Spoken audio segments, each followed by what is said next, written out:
Good morning. John Augustine back here again. Limerick and Killaloe, stroke Ballina. They're lovely towns. Killaloe and Ballina, great history attached to them. Well worth a visit. And take a trip on one of the boats that uh, give people an idea of Loch Derg in that lovely scenic area. It lifts the spirit, quite frankly. Now, my darling mother is buried there, and I visit her pretty frequent. Yes, sorry. Say my prayers for her. Now, of course, I do that every day. Excuse me. Now, Limerick.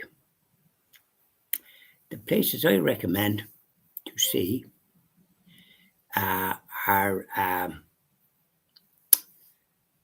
the Hunt Museum, which is convenient to the O'Connell Street, the main part, just down from there, and it's closed on a Monday, but it's open then every other day, including Sunday.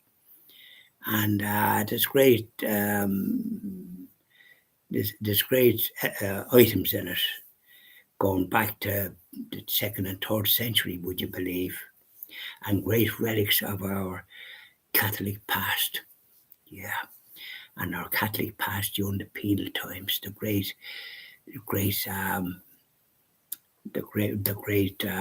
sacrifice that our brothers and sisters had to make to have here mass on mass rocks. The only country that has mass rocks, holy wells, more than any other country. Yeah, the Christian TV Ireland project. Whenever we get established, and I'd certainly be doing it anyways, whatever the way I'm doing things. We'll be promoting these holy places and these marvelous historical sites.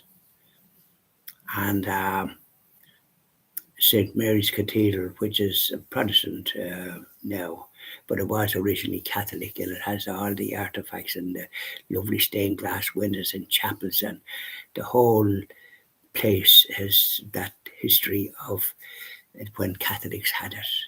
Now the Protestants have it, I think, since the Reformation. Lucky enough, because it would have been destroyed by the British that destroyed all the Catholic churches and monasteries and everything else they could destroy. They were absolutely dreadful savages. And that's what they are. They can talk to their sweet of their mouth, whatever way they think that they know this, that, and the other. Quite evil, a terrible history for what they've done in this country and in other countries. Now, keep their snoot out of it. Let people run their own affairs as best they can. Anyway, we had a great education in this country, but they destroyed it and then portrayed us as ignorant drunkards and all the rest of it. They've a lot to answer for what they've done. Anyway, St. Mary's is good, and apparently there's cannonballs that were fired at by Cromwell. That's the sort of thing he did, murder people. And but it wasn't destroyed because it became a Protestant cathedral, which is good that it is kept, and it's great. It's great. It's well worth a visit. And Sunday is forget about Sunday. It's only open what they call service, and the Catholic cathedral was closed as well. So I wouldn't waste my time visiting it when it's closed. And King John's Castle, I was calling it St. John, but of course he wasn't nothing like a saint. King John's Castle, he never visited, but there was the fortifications. That was well worth a visit. It was in it for hours. So much to say about our history and the great education we had, the island of saints and scholars, and the yard of challenge that was found, that established in the 10th century, the marvellous workmanship that our Irish brothers and sisters had. And there's a replica of that there, and other great artefacts, original pieces, and lovely paintings of Irish people. Keating, beautiful pictures. O'Connor from Roscommon that painted in France, lovely pictures. And Paul Henry, I think it was, that painted in the west of Ireland, Connemara. He captured the marvellous gifts. And I have a picture that I think he did of Mass being celebrated in a cabin in Connemara. And I've seen that on EWTN, would you believe? Yes, sorry. I've seen that picture of the Holy Mass. But though we wasn't credited with here, but that's where it occurred. Connemara. I have a painting that I did, and I love it. It's in the hall. And then I have a painting for Emmaus, the road to Emmaus, when Jesus, they didn't recognize him, the two disciples going to Emmaus, and but with his knowledge of the scriptures, they were downcast, and the next thing is, as it was getting dusk, they said, "Come on in and stay with us. It's getting late. Have something to eat." But when he went with them and had something to eat and they broke the bread, they recognized Jesus. He disappeared. What a lovely story. Anyways, I'm talking about Limerick. So the castle, King John's Castle, is well worth a visit, and the history and story attached to it, and the staff were very friendly there. $9.50 for old timers, €13 for young whippersnappers. But I don't think too many of them visit these places. You get children with parents, perhaps they get a good because I come across them in it. And then there was a restaurant there, and I had something to eat there. I had a pizza for a child, but by goodness, I had to leave some of it. It was bigger than I expected. And I had ice cream and tea. Yeah, tea. That was totally enjoyable. So there what King John's Castle, the Hunt Museum, St. Mary's Cathedral are there the two places to visit, in my opinion. The church in the main street in the O'Connell Street was closed. It seemed to be always closed because it was there for 4 days. The only time I saw it open was at Mass when I was actually going somewhere to Mass or a conference myself. But I know that the Dominican church further up, going towards the station, the railway station, that'll be open because I was in it when I was staying up that neck of the woods. But Limerick is a difficult place to stay.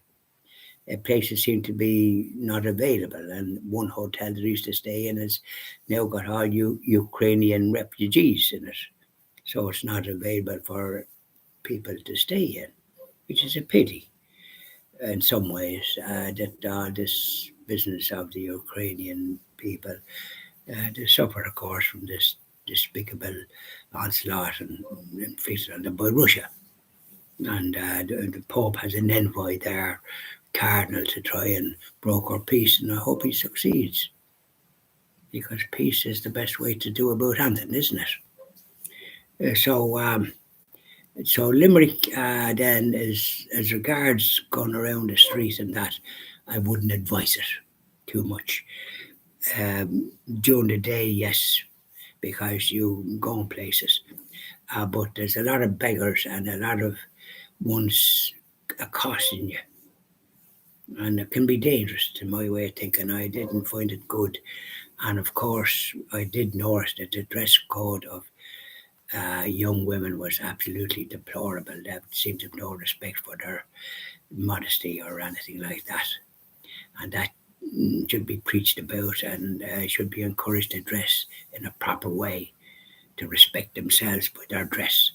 The way they were dressed, they're not respecting themselves. They're going around in a very deplorable fashion, and I've seen it in other places, not just Limerick, but certainly I saw it there more than anywhere else I saw.